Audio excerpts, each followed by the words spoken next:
Yeah, here's part two of the birthday celebration of George Harrison. We'll go into his musicianship. Let's go study his musicianship here, his guitar work. George Harrison's guitar work with the Beatles was buried by in the flexible. It was buried in flexible. This is his guitar in the picture. It's a Les Burgundy. It's a Les Burgundy. What's a Les Paul? Oh, it's a burgundy. It's a burgundy. It's a burgundy colored guitar. I think it's a Les Paul. I think. Let me tell you about George Harrison. His guitar work with the Beatles was buried and flexible, although not fast or flashy. His lead guitar playing was solid and typified. It was typified more than the more subdued and lead guitar style of the early 1960s. His rhythm guitar was his rhythm guitar playing was so innovative. For the example, when he used a capo of to shorten the what else he used, for example, when he used a capo he used a capo to shorten the strings on an acoustic guitar is on the Rubber Soul album.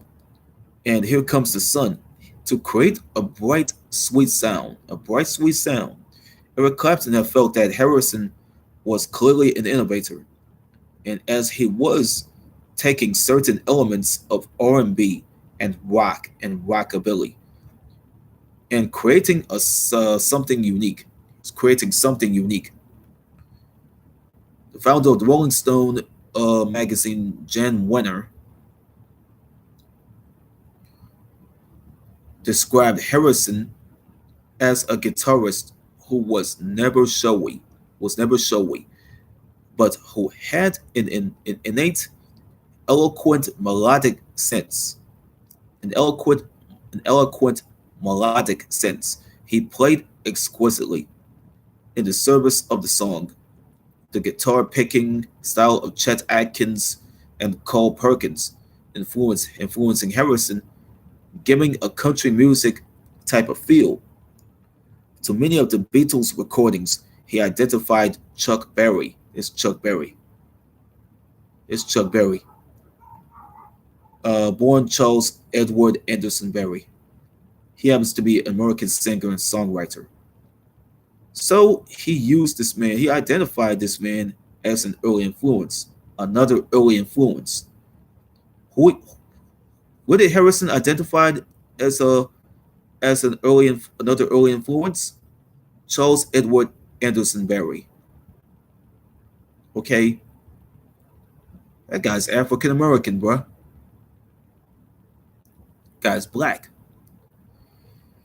He does a rock and roll film. In 1961, the Beatles recorded "Cry for a Shadow," a blues-inspired instrumental co-written by Lennon and Harrison, who was credited with composing the song's lead guitar part, building unusual chord voicings and imitating the style of the other English groups as the Shadows. As the Shadows, Harrison's liberal use of the diatonic scale in his guitar playing reveals the influence of Buddy Holly, and his interest in Barry inspired him to compose songs based on the blues scale while incorporating a rockabilly feel in the style of Perkins. Another of Harrison's musical techniques was the use of guitar lines written in octaves, as on "I'll Be on My Way." By 1964, he had begun to develop a distinctive personal style as a guitarist, writing parts that featured the use of non-resolving tones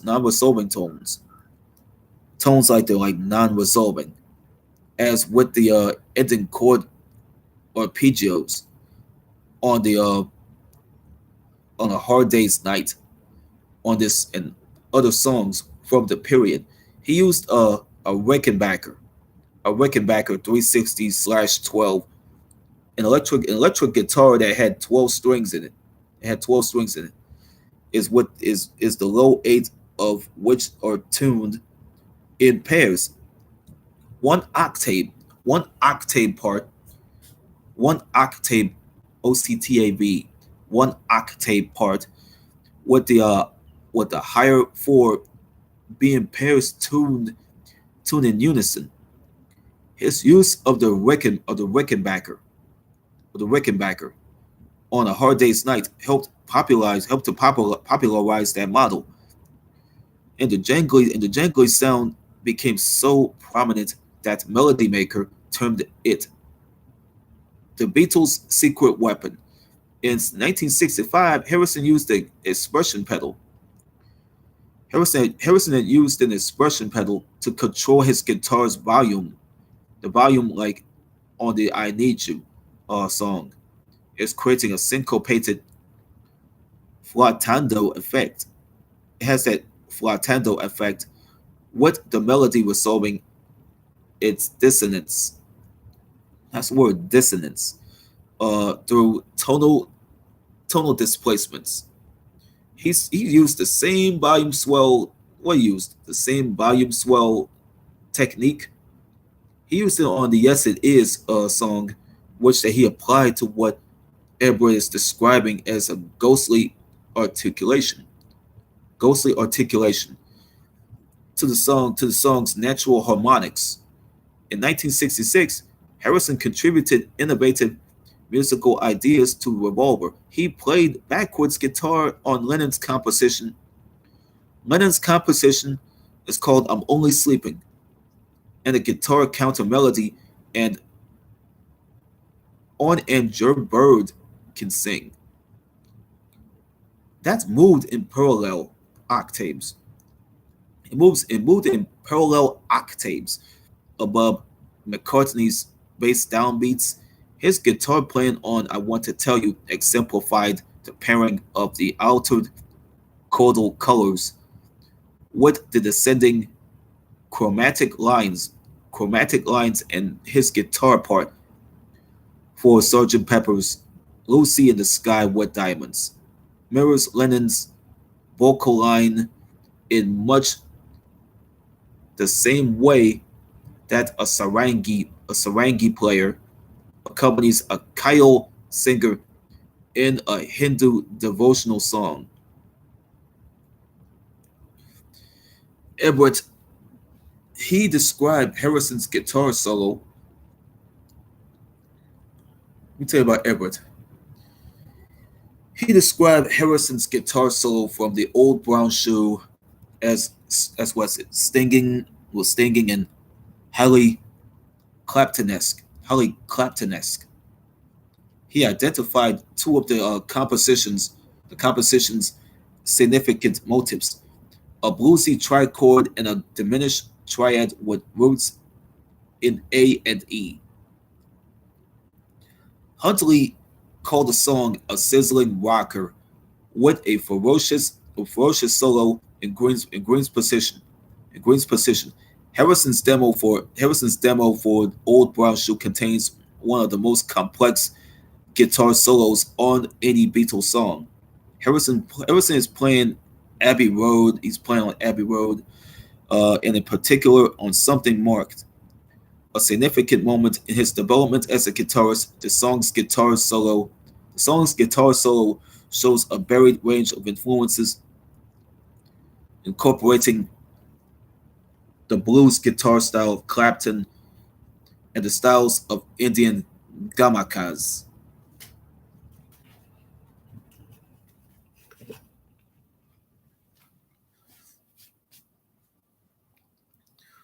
According to author and musicologist Kenneth Womack, something meanders toward the most unforgettable of Harrison's guitar solos, a masterpiece in simplicity. It reaches toward the sublime. After Delaney Bramlett inspired him to learn slide guitar, Harrison began to incorporate it into his solo work, which allowed him to mimic many traditional Indian instruments, including the sarangi and the daruba.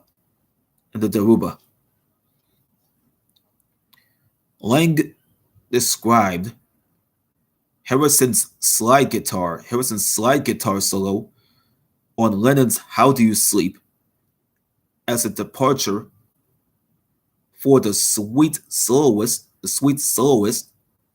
was it soloist? Yeah, of something, is called playing the rightly famed. Yeah, playing the rightly famed, one of Harrison's greatest guitar statements. As we said, Lennon commented, "That's the best he's ever fucking played in his life." This is what Lennon said before he died. That's the best he is what it says. That's the best he's ever fucking played in his life. That's what he said. That's what he said there. A Hawaiian influence is notable in much of Harrison's music, ranging from his slide guitar work on Gon Trapo to his televised performance of the Cab Calloway standard between the Devil and the Deep Blue Sea. On ukulele in '92, Labazzoli Labazzoli described Harrison's slide playing on the Grammy winning instrumental Marwa Blues. Hold on. Marwa Blues. Okay.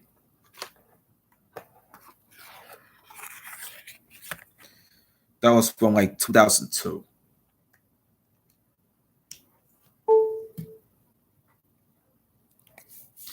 As demonstrating Hawaiian influences. While yeah, that's what it is. While comparing the melody to an Indian sarod and Vina, calling it yet another demonstration of Harrison's unique slide approach. Harrison was an admirer of George Formby and a member of the Ukulele Society of Great Britain, and played a ukulele solo in the style of Formby at the end of Free as a Bird. He performed at a Formby convention in 91 in 1991, and he served as an honorary president of the George Formby Appreciation Society, the GFAS. Harrison played bass guitar on a few tracks, including the Beatles songs She Said, Golden Slumbers, Birthday, and Honey Pie. He also played bass on several solo recordings that was out there, including Faster, Wake Up My Love, and Bye Bye Love. The word is sitar in Indian music.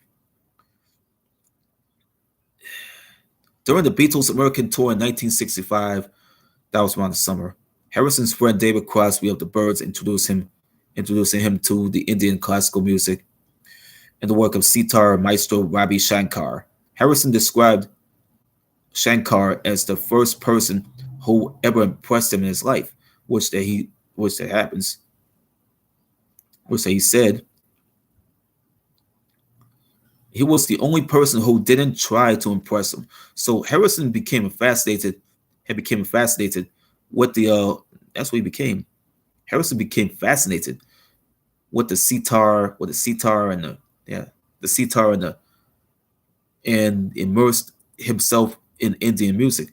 Labazzoli Labazzoli said this, according to him.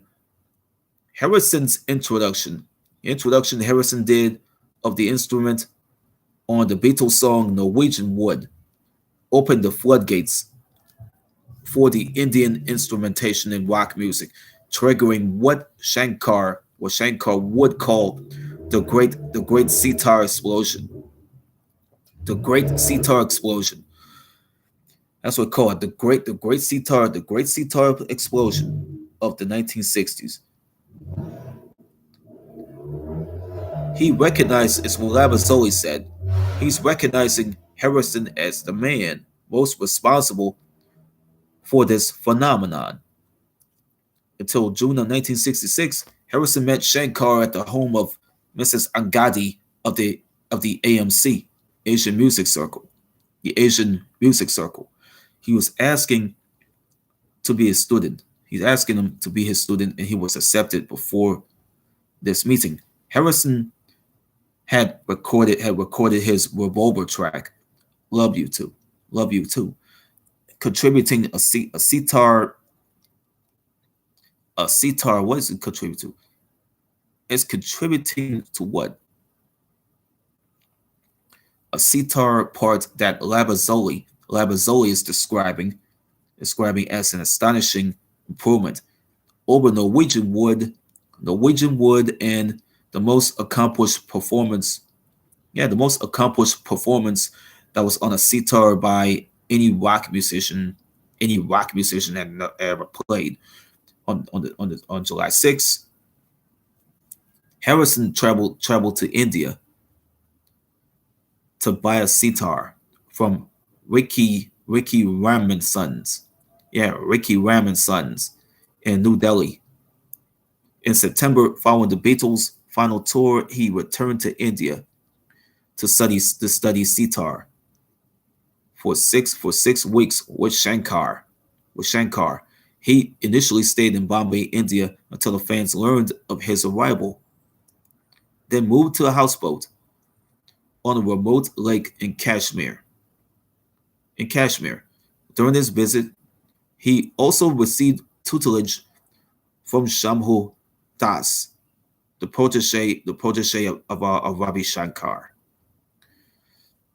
Harrison studied the instrument until 1968. Yeah, he studied the instrument until 1968, when, following a discussion with Shankar about the need to find his roots, an encounter with Clapton and Jimi Hendrix at a hotel in New York convinced him to return to guitar playing. Harrison is commenting, "I decided I'm not going to be a great sitar player, because he should have started." He be saying this like this, "Because I should have started at least 15 years earlier." What did Harrison did continue? He continued to use Indian instrumentation occasionally on his albums like soul albums, and he remained strongly associated with the genre that he was associated with, the genre. Labazzoli is grouping him with Paul Simon and Peter Gabriel as the three rock musicians who have given the most mainstream exposure to non-Western musics, or the concept of world music. There's the songwriting there. God, Harrison wrote his first song, "Don't Bother Me," while sick in a hotel bed in Bournemouth, during the summer of 1963, as an exercise to see if he could write a song. He said this. Harrison said this: "An exercise to see if I could write a song." As he remembered, his songwriting ability improved throughout the Beatles' career. His material did not earn full respect from Lennon, McCartney, and producer George Martin. That's George Martin. That's George Martin. He's a producer. Until near the group's breakup. In 1969, McCartney had told Lennon time after time again, "Until this year, our songs have been better." And this year, yeah, we said this. He told Lennon this in 1969. "Until this year, our songs our songs have been better than George's. Now this year, his songs are at least as good as ours. Harrison often had difficulty getting the band to record his songs. Most Beatles albums from 1965 from 1965 onwards contain at least two Harrison compositions. Two compositions that came from Harrison. Three of his songs appear on Revolver, the album on which Harrison came of age as a songwriter, according to Inglis.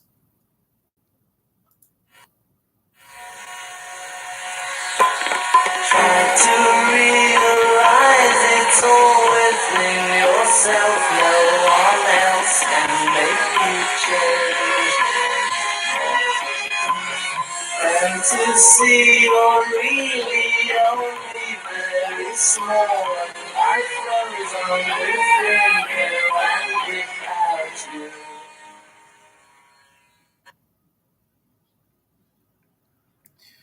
Harrison wrote the chord progression of Don't Bother Me.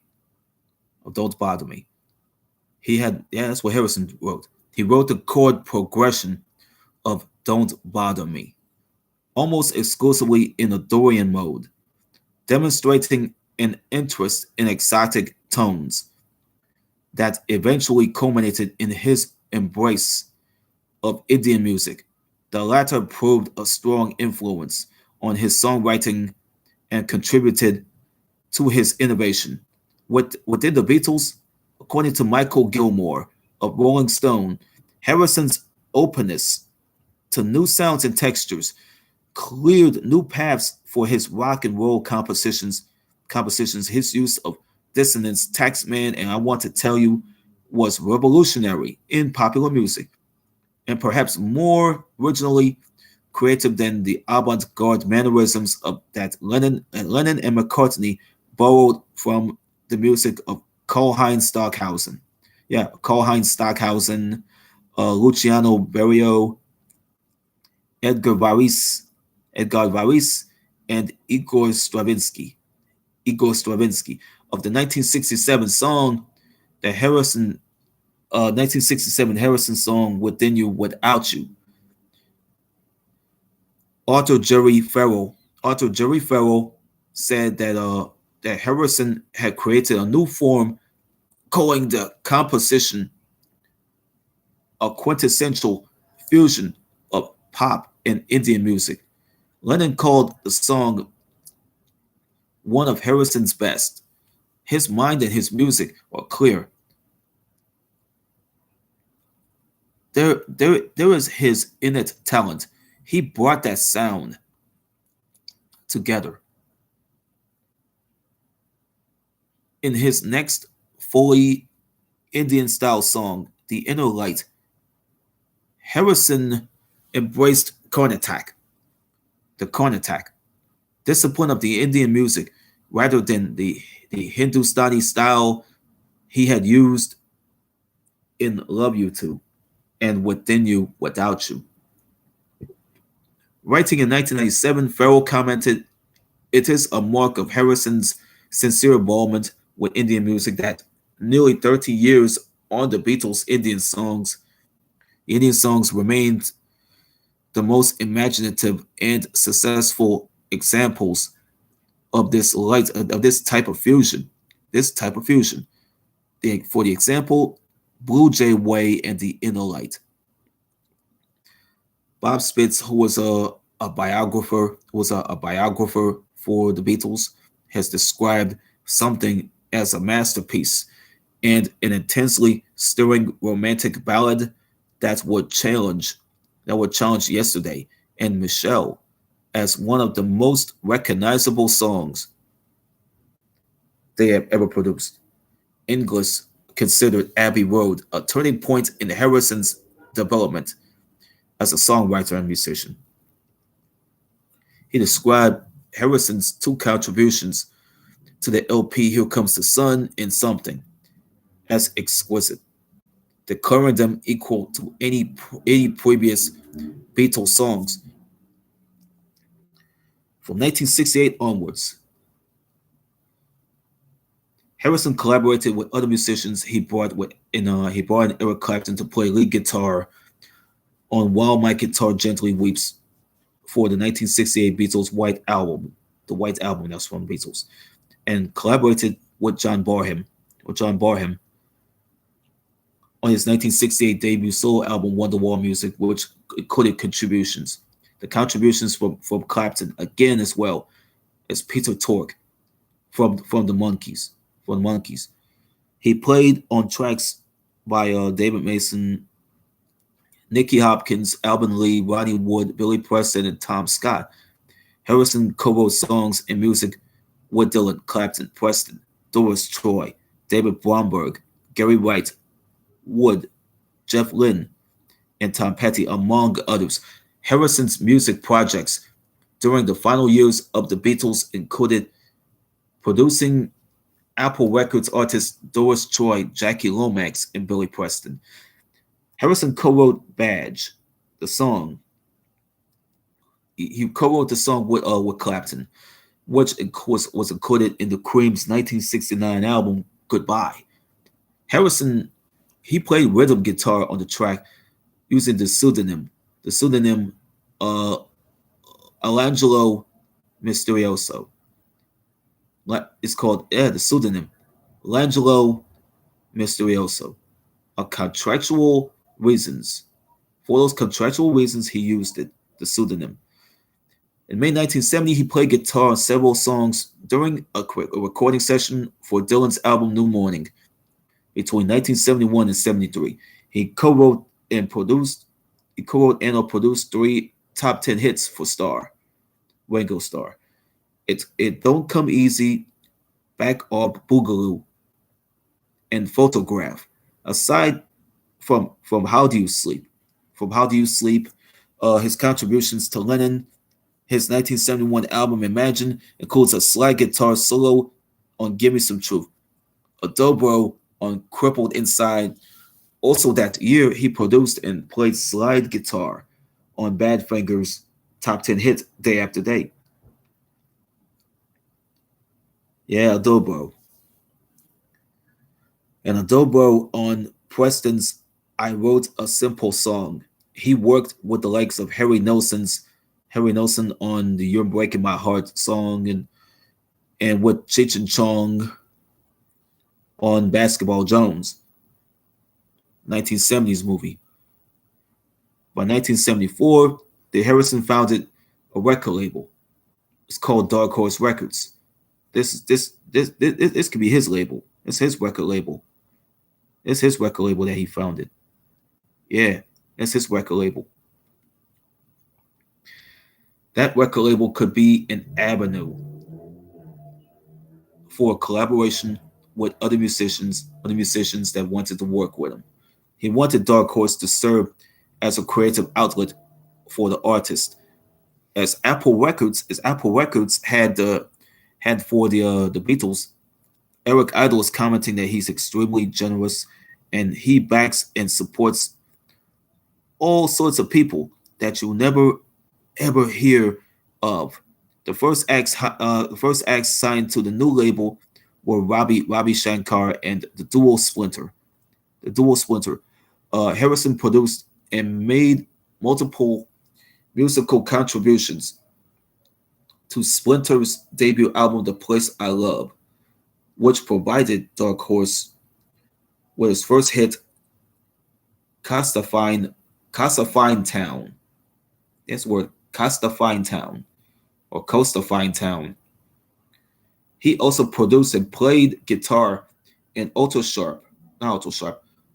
harp on Shankar Family and Friends, the label's other inaugural release. Other artists signed by Harrison's record label, uh, included Attitudes, Henry McCullough, Jiba, and Stair Steps. He collaborated with Tom Scott on Scott's 1975 New York Connection. New York is the word New York connection.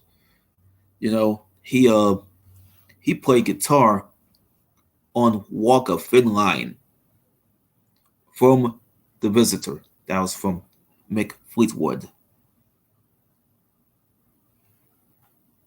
That was the album that Mick Fleetwood had come out with, The Visitor. The song is called Walk a Thin Line.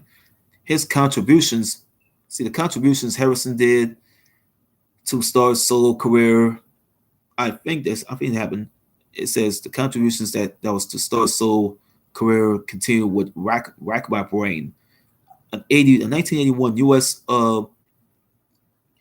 top 40 hit written and produced by Harrison, and guitar overdubs to two tracks written and produced by Harrison. That's what it went.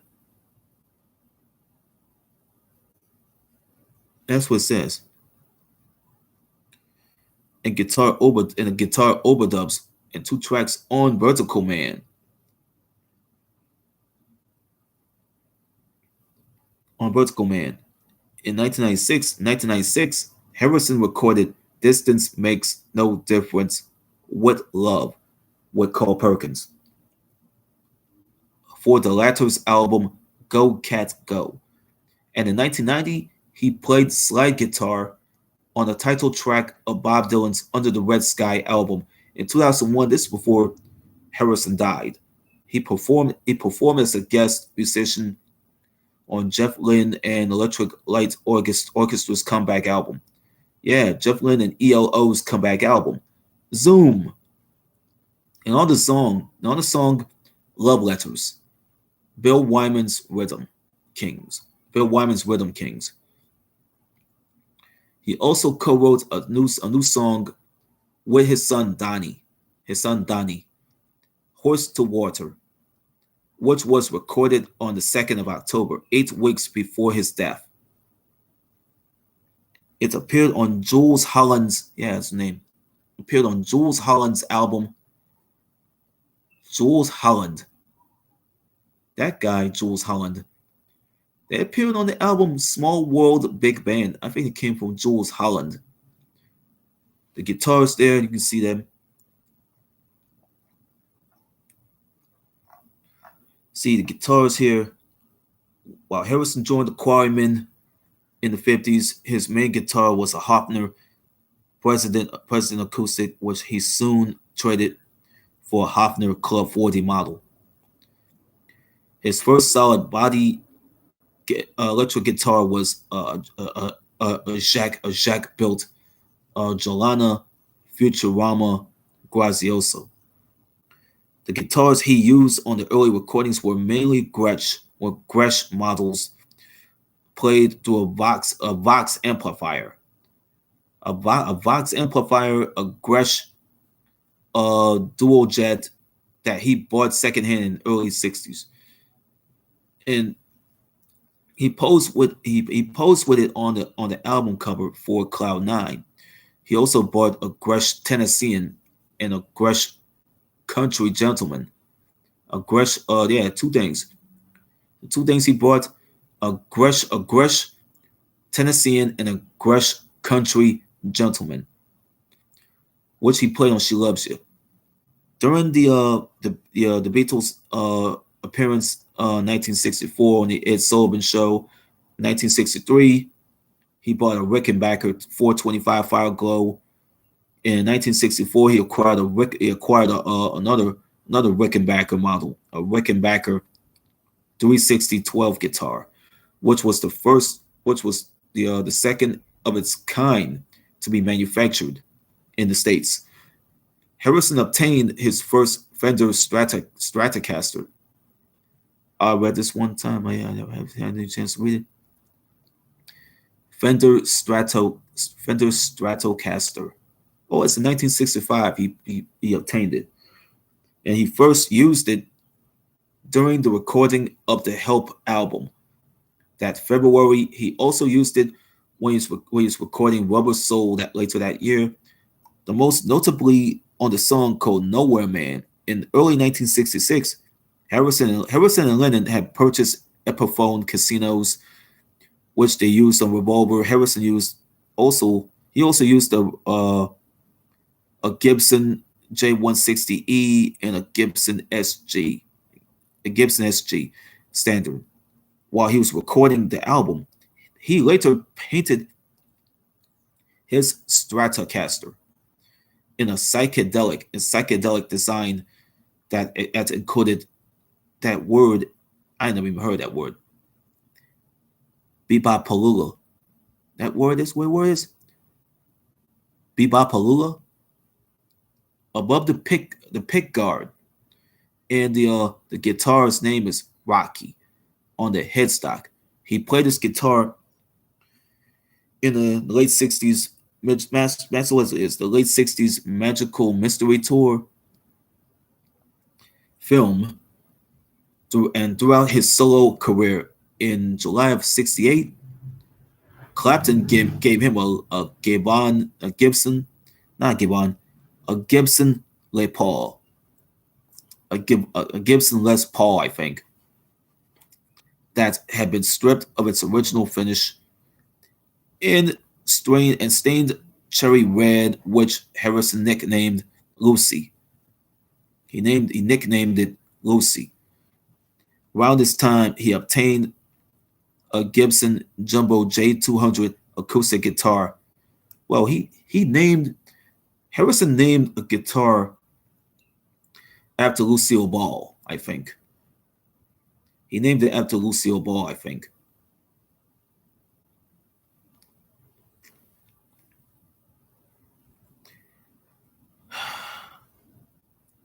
Yep, he obtained a Gibson Jumbo J200 acoustic guitar, which that he subsequently gave to Dylan to use the 1969 Isle of Wight festival. In late 1968, Fender Musical Instruments Corporation gave Harrison a custom-made Fender Telecaster Rosewood prototype, made especially for him by Philip Kubicki. Philip Kubicki. In August of 2017, Fender released a limited edition George Harrison Rosewood Telecaster, modeled after a Telecaster that Roger Rosmeisel, I think Roger Rosmeisel, that's the name, Roger Rosmeisel, that's his name. He originally created that Telecaster for George Harrison. There's film and all that. There's film production and some handmade films here. Harrison helped finance a documentary that Ravi Shankar had came out. It's called Raga, and it got released. It got released through. That's what they have. It got released. It came out and released through Apple Films in the early '70s. He also produced it with Alan Klein, who was a manager for the concert. Was he did it for that film, the concert for Bangladesh film. He it was in the '70s. 1973, he did produce the film Little Malcolm. It was like a feature film. It was a feature film, but the project was already lost amid the litigation surrounding the former Beatles ending their business with the guy, ending their business with the manager. This happened there. See, the project, but I did not know why. The project, it was lost amid the litigation surrounding the Beatles, the former Beatles, ending their relationship business ties with the manager, Alan Klein. 1973, Peter Sellers had introduced Harrison to Dennis O'Brien soon after. The two went into business together until 1978 to produce The Life of Brian. That was a Monty Python film production. It was in his distribution. That was from Handmade Films. It was a distribution company, I think. It was a film production and distribution company. So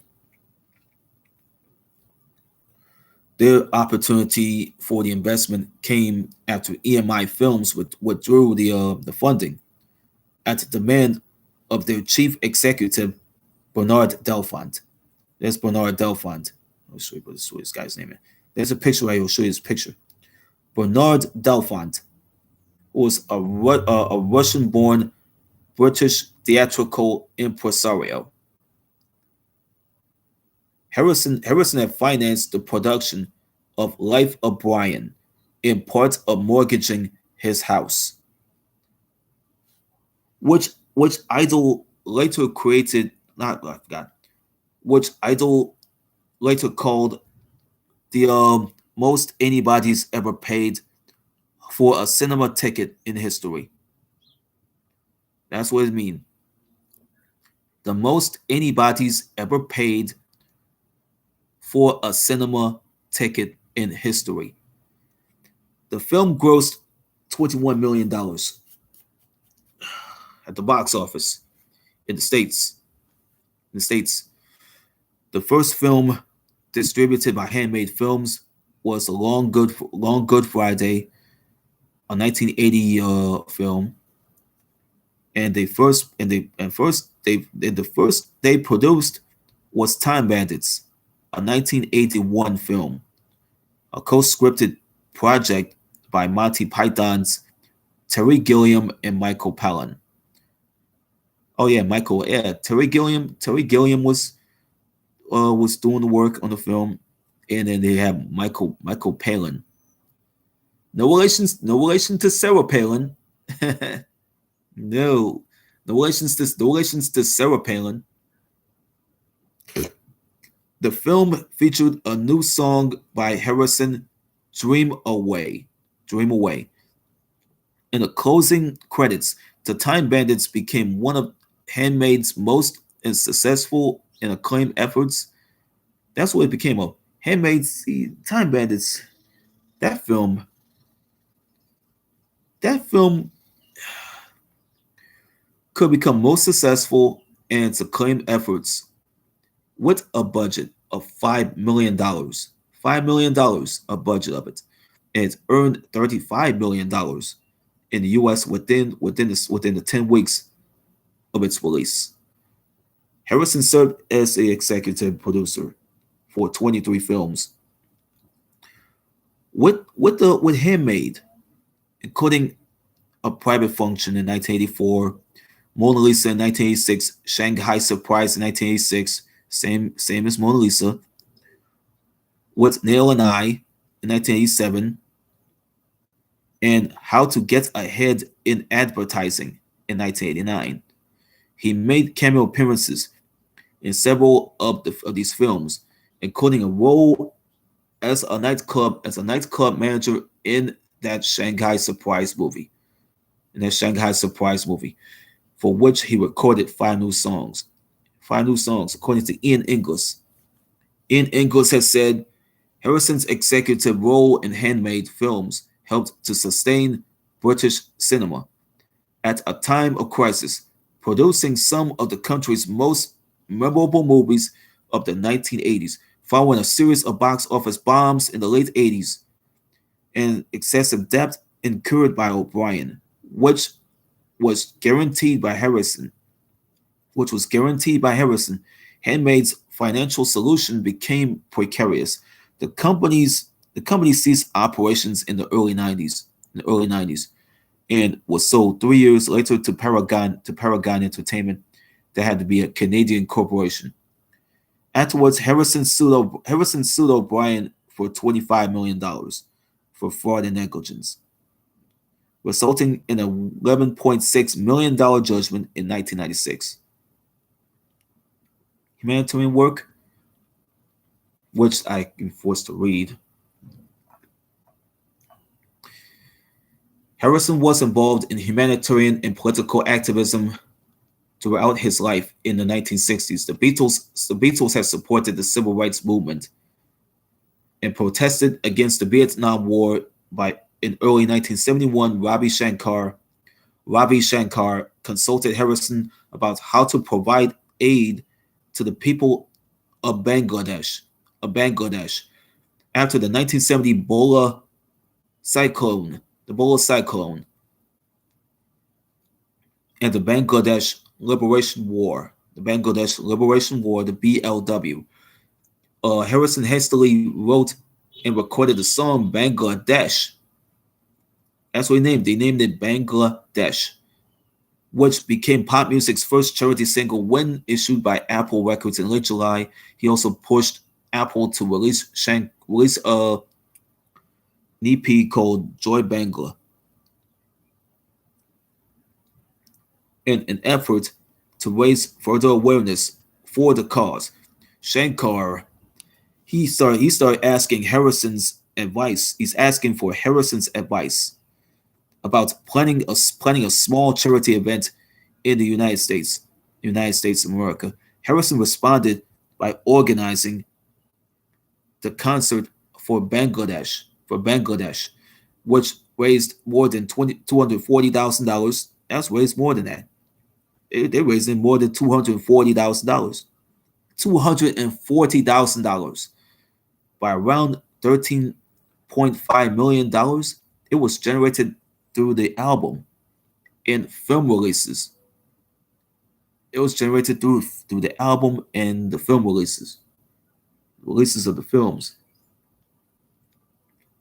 Although most of the funds they were frozen in an internal revenue service audit for 10 years due to client's failure to register the event as a UNICEF benefit beforehand. In June of 1972, UNICEF had honored Harrison and Shankar and Klein with the Child is the Father of Man award at the annual ceremony in recognition of their fundraising efforts for Bangladesh.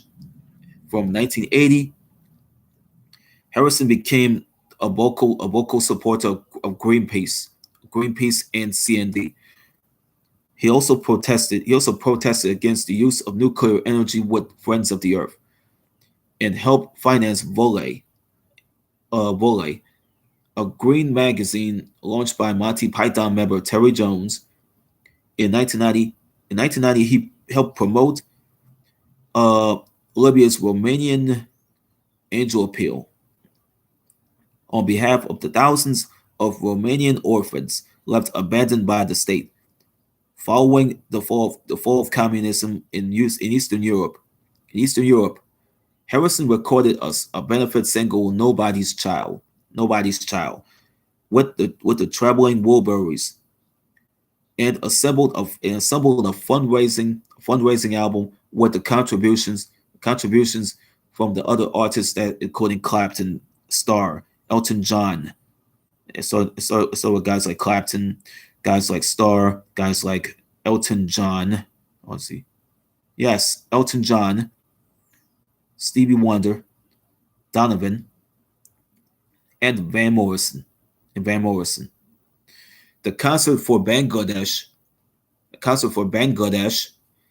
has been described as an innovative precursor for the large-scale charity rock shows that followed, including Live Aid, the George Harrison Humanitarian Fund for UNICEF, a joint effort between the Harrison family and the U.S. Fund for UNICEF, aims to support programs that help children caught in humanitarian emergencies. In December of '07, they donated $450,000 to help the victims of Cyclone Cedar in Bangladesh on October 13th, 2009. In October 13th, 2009, the first George Harrison Humanitarian Award went to Ravi Shankar for his efforts in saving the lives of children, and his involvement with the concert for Bangladesh. Let's go to the personal life right here. By the mid '60s, Harrison had become an admirer for the Indian culture and mysticism, and mysticism, and introducing it to the other Beatles during the filming of Help. Say this was during the filming of Help in the Bahamas. They met the founder of Sivananda Yoga, Swami Vishnu Devananda. That's what the word is. What's it? Sivananda Yoga Swami Vishnu Devananda, who gave each of them a signed copy of his book, the complete illustrated book of yoga. Between the end of the last Beatles tour in the 60s and the beginning of the Sgt. Pepper recording sessions, he made a pilgrimage to India with his first wife, Patty Boyd. There's Patty Boyd. There he studied sitar with Ravi Shankar. As we study sitar with Ravi Shankar. He met several gurus and visited various holy places. In '68, he traveled with the other Beatles to Rishikesh. That name was I never even heard that name in northern India to study meditation with Maharishi Mahesh Yogi. Harrison's experiences with LSD in the mid '60s served as a catalyst for his early pursuance of Hinduism. In the late '70s interview, George recalled, "For me, it was like a flash. The first time I had acid, it just opened up something in my head that was inside of me. And I realized a lot of things. I didn't learn them because I already knew them. But that happened to be the key that opened the door to reveal them. From the moment I had that, I wanted to have it all the time. These thoughts, these thoughts about the yogis and the Himalayas and Ravi's music. However, Harrison stopped using LSD after this enchanting experience in San Francisco's Haight Ashbury neighborhood.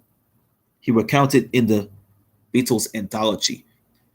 That was the turning point for me. That's when I that's when I went right off the whole drug code, and stopped taking the dreaded lysergic acid. I had some in a little bottle. It was liquid. I put it under a microscope, and it looked like bits of old rope. I thought that I couldn't put that into my brain anymore. In line with the Hindu yoga tradition, Harrison became a vegetarian in the late '60s after being given the various religious texts by Shankar in '66. He remained a lifelong advocate of the teachings of Swami Vivekananda and and Paramahansa Yogananda, yogis and authors, respectively, of Raja Yoga, the autobiography of a yogi. In mid 1969, he produced a single called Hare Krishna Mantra, performed by the members of the London Radha Krishna Temple, having also helped the temple devotees become established in Britain. Harrison then met the leader A.C.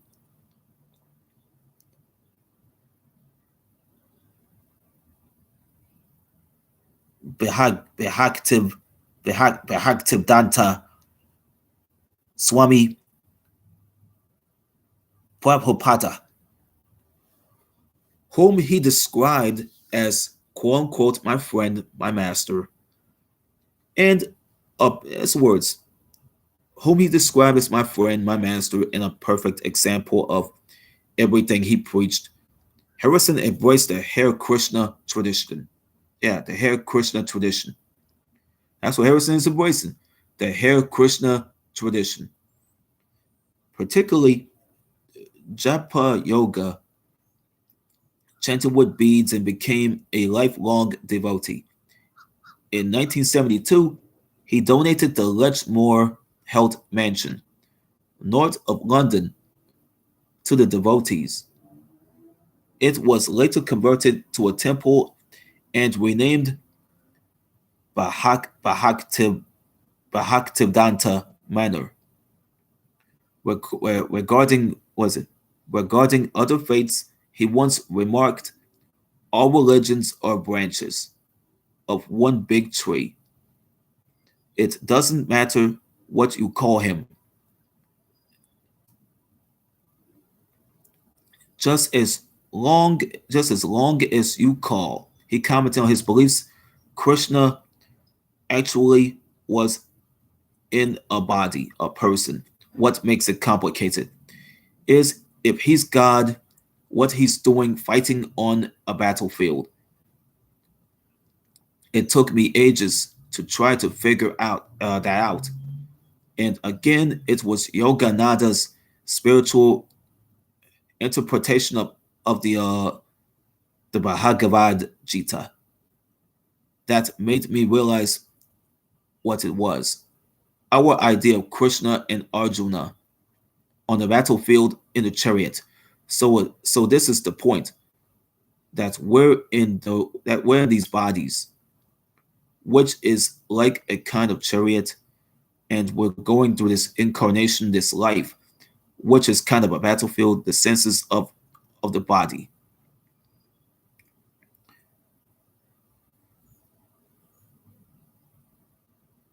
That's what it says. It says the senses of the body or the horses pulling the chariot, and we have to get control over the chariot by getting control over the reins. And Arjuna, in the end, says, "Please, Krishna, you drive the chariot, because unless we bring Christ or Krishna or Buddha or whichever of our spiritual guides, we're going to crash our chariot, and we're going to turn over, and we're going to get killed. Yeah, we're going to get killed in the battlefield." That's why we say Hare Krishna, Hare Krishna, asking Krishna to come and take over the chariot. Inglis is commenting that Harrison's spiritual journey was seen as a serious and important development that reflected popular music's increasing maturity, and what he and the Beatles had managed to overturn was the paternalistic assumption that popular musicians had no role other than to stand on stage and sing their hit songs. There's family interest right here. Harrison married Patty Boyd on January of 21st of 1966, with McCartney serving as best man. Harrison and Boyd had met in 1964 during the production of a film, A Hard Day's Night, which the 19-year-old Boyd had been cast as a schoolgirl during lunch. George playfully proposed to her. Yeah, that's Patty Boyd. It's her. She old, bruh. She was a young schoolgirl, but look at her. She old.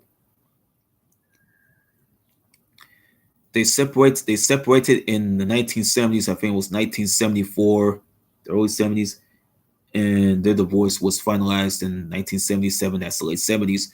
Boyd said that her decision to end the marriage was due to largely to George's repeated infidelities. The last infidelity culminated in an affair with Maureen, Ringo Starr's wife. They call her Mostarkey. They call her Mostarkey, which Boyd called the final straw. The final straw that which Boyd had called. She characterized the last year of their marriage as fueled by alcohol and cocaine, and she stated that George used coke excessively. And I think it changed him. It froze his emotions. It froze his emotions and hardened his heart. She subsequently, she subsequently moved in with Eric Clapton, and they married in 1979. And in September the 2nd of 1978, Harrison married Olivia Trinidad Arias, who was marketing executive for A&M Records, and later Dark Horse Records. Dark Horse was an AMM. It was an A&M subsidiary. Was it? See, Dark Horse Records, man. That record label was like an A&M subsidiary.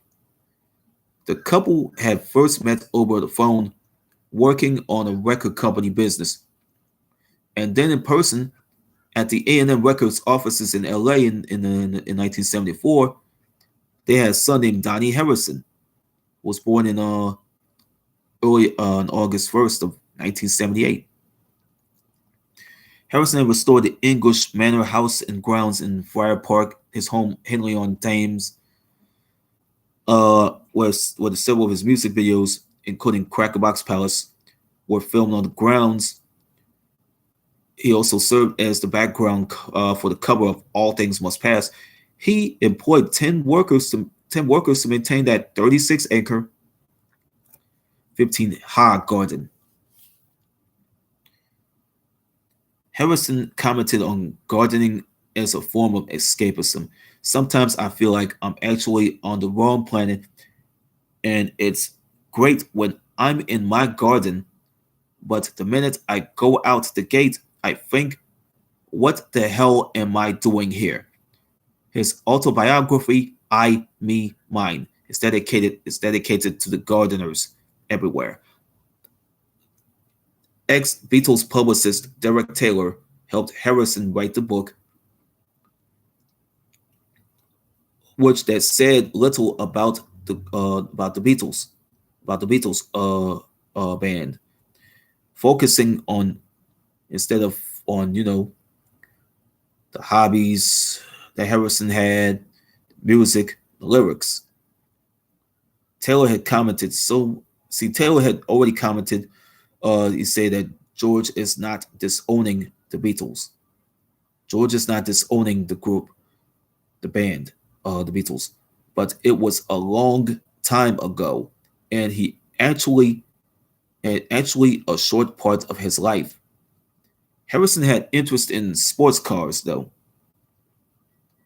motor racing, and motor racing one of those things. He was one of those 100 people who had purchased the McLaren F1 road car.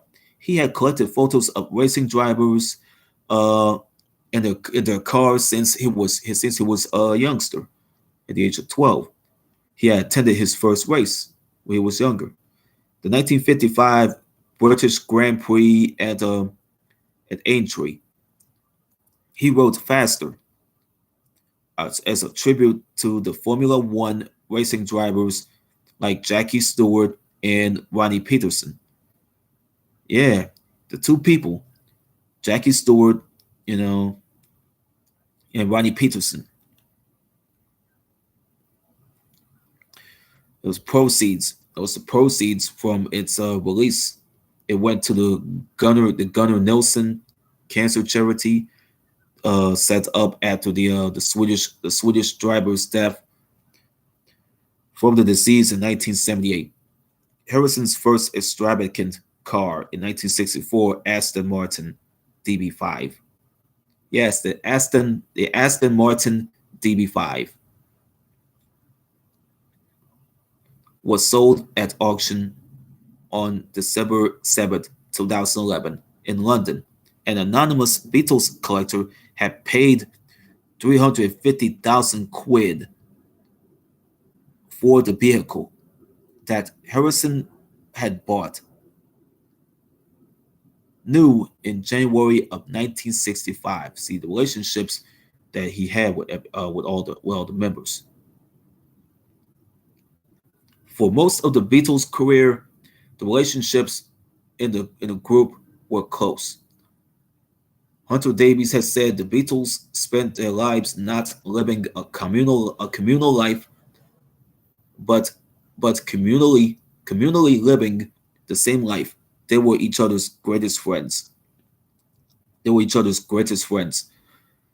Harrison's estranged wife, Patty Boyd, described how the Beatles all belonged to each other, and admitted George has a lot with the others that I can never know about. Nobody, not even the wives, can break through or even comprehend it. Comprehend it. Starr said this. Ringo Starr said this. He said, "We really looked out for each other. Yeah, we really looked out for each other, and we had so many laughs together.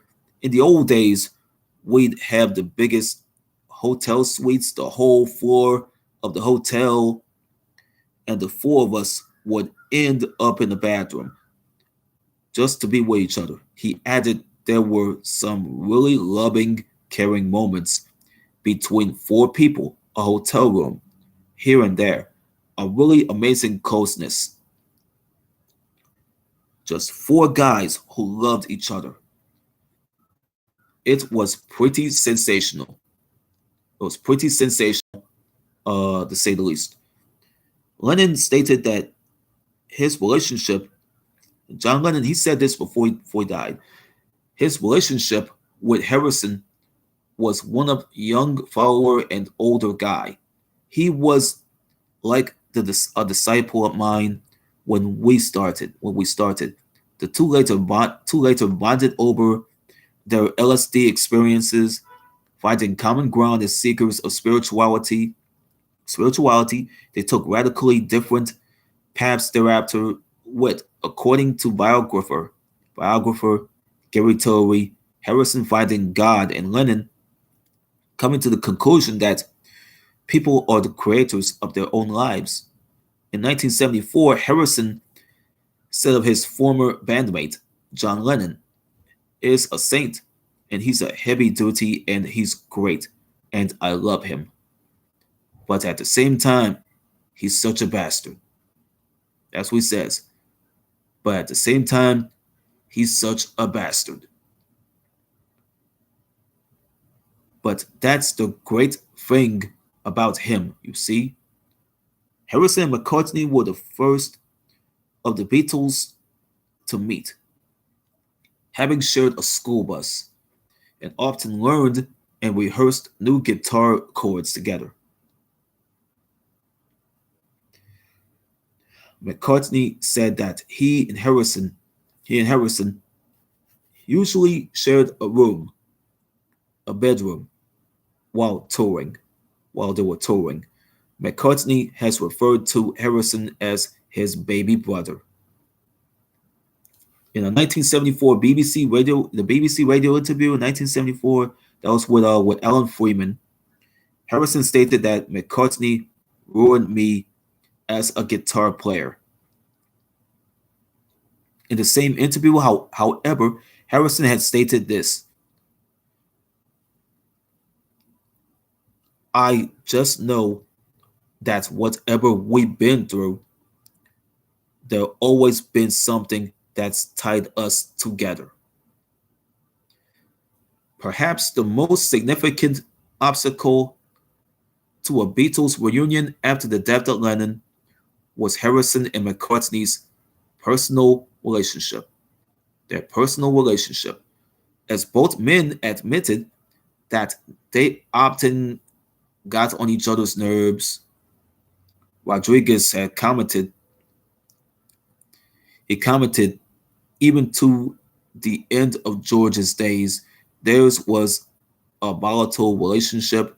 Theirs was a volatile relationship when in a Yahoo online chat in early 2001, he was asked if Paul pisses you off. Harrison replied, "Scan, not a friend with a microscopic glass. You know his faults.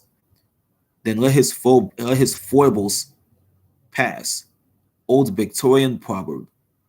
I'm sure there's enough about me that pisses him off. I think we have now grown old enough to realize that we're both pretty damn cute. That we're both pretty damn cute. Okay, we got 1965. Got legacy. All this we can read here. That's all this in closing here. In June of '65, Harrison and the other Beatles. Harrison and the other Beatles. Yeah, that's a word. Harrison and the other Beatles were appointed members of the Order of the British Empire. They received their insignia from the Queen at in investiture at an investiture at the Buckingham Palace on the 26th of October of 26th of October. But in 1971, the Beatles received an Academy Award for Best Original Song Score for the film Let It Be. The Minor Planet 4149. Harrison discovered in 1984. 1984, it was named after him. It was a variety of dahlia flower. In December of '92, he became the first recipient of the Billboard Century Award, an honor presented to music artists for significant bodies of work. The award recognized Harrison's critical role in laying the groundwork for the modern concept of world music and for his having advanced society's comprehension of the spiritual and altruistic power of popular music. Rolling Stone magazine ranked him number 11 in their list of the 100 greatest guitarists of all time, and is also in 65 in the list of the 100 greatest songwriters of all time by the same magazine. In the early 2000s, the first anniversary of his death, the concert for George was held at the Royal Albert Hall. The Royal Albert Hall. Eric Clapton organized the event, which included performances by many of Harrison's friends and musical collaborators, including McCartney and Starr.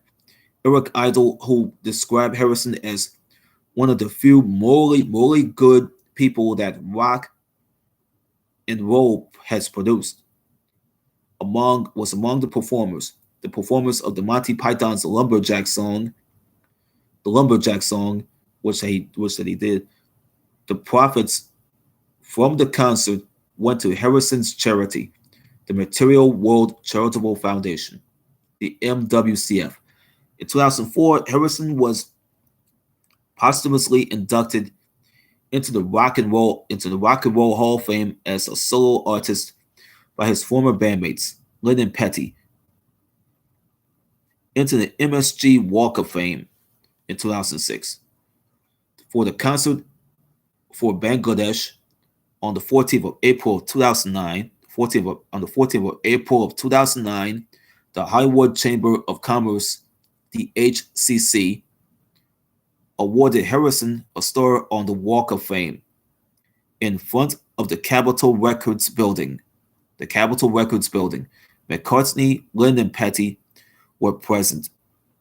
When the star was unveiled. Harrison's widow, Olivia, the actor Tom Hanks, and Idol made speeches at the ceremony, and Harrison's son Donnie spoke at the Hare Krishna mantra. The documentary film titled George Harrison Living in the Material World is directed by Martin Scorsese. By Martin Scorsese, he directed this film too. In October 2011, they released it. The film features interviews with George's widow Libya Harrison and their son Donnie you know what I mean, their son Donnie Harrison, Klaus Vorman, Terry Gilliam. That was from the Monty Python. That was from Monty Python fame. It was from the Monty Python comedy troupe. Terrence Gilliam. He was from the comedy troupe, Monty Python comedy troupe. Ringo Starr, Eric Clapton, Paul McCartney. They got Keltner here. They got Astrid Kircher. Astrid Kircher. Discography. I'm not going to read this. It's all the work that George Harrison had done with the group. This one's what George Harrison did in his discography. This is discography they did with the stuff he did with the Beatles and the Traveling Wilburys and all that shit. All the stuff that he did. All that shit was there. All the other shit they had was there. It was always there. But today I'm not going to do a let me show you this shit. We're gonna go to Ric Flair.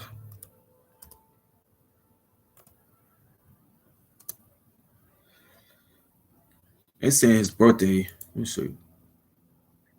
It's his birthday, but I'm not going to do a live show based on the Nature Boy Ric Flair. I'm going to leave it alone. So,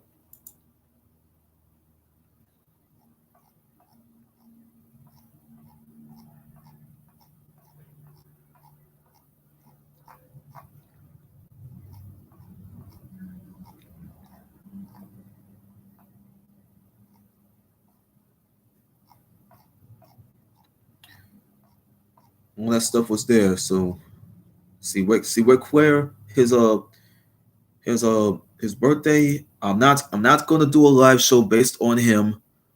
I'm going to do live shows based on the people that's no longer here. Not doing it on the living. So it's one thing. You know what, Ashley? You know what, Ashley? You go ahead. You go ahead and celebrate your dad's birthday while you're a SmackDown Women's Champion. I'm not going to do a live show based on your daddy. I already got out through doing a live show based on George Harrison. Okay. I don't want to do a live show based on your daddy. I already did a live show based on somebody else, based on a one remaining member of the Beatles. Okay. I don't want to do no live show based on your daddy. I decided to leave it alone. I can only do one live show for one condition. I can go do another live show coming up on Monday, but I'm gonna do a live show on Monday. So let me get up out of here.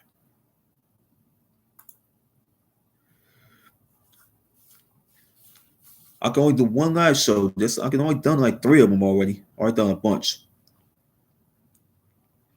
But I'm about to do a live show on Monday. We'll see y'all on Monday here. On Monday, I'm gonna take you straight here. But I'm gonna talk to you about this here. On Monday, February 27th of this year, I'm gonna do a live show based on Chili. It's based on Chili, whose real name was Rosanda Thomas. That's Rosanda Thomas right here. Chili of TLC.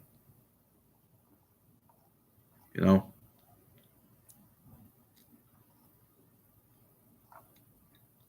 I'm gonna do a live show on Monday based on Chili.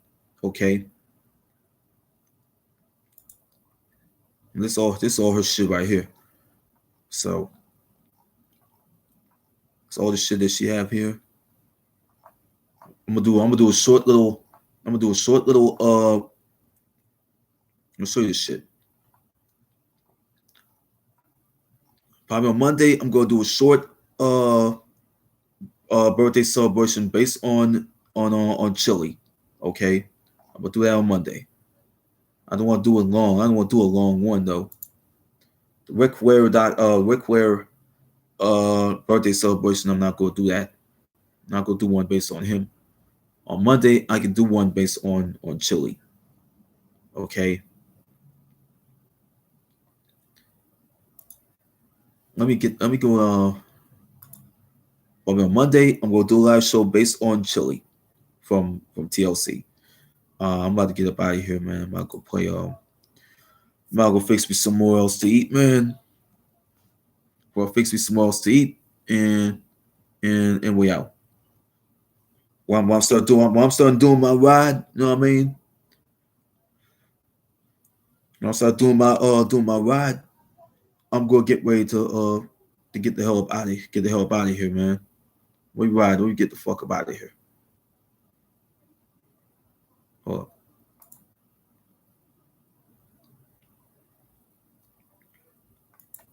I'm fucking kidding, man. Fuck, I'm kidding shit. I'm kidding, man. I'm just kidding, y'all. Let me end the stream and we'll see y'all on Monday. We'll see y'all on Monday. Peace. Peace and Arrivederci, man.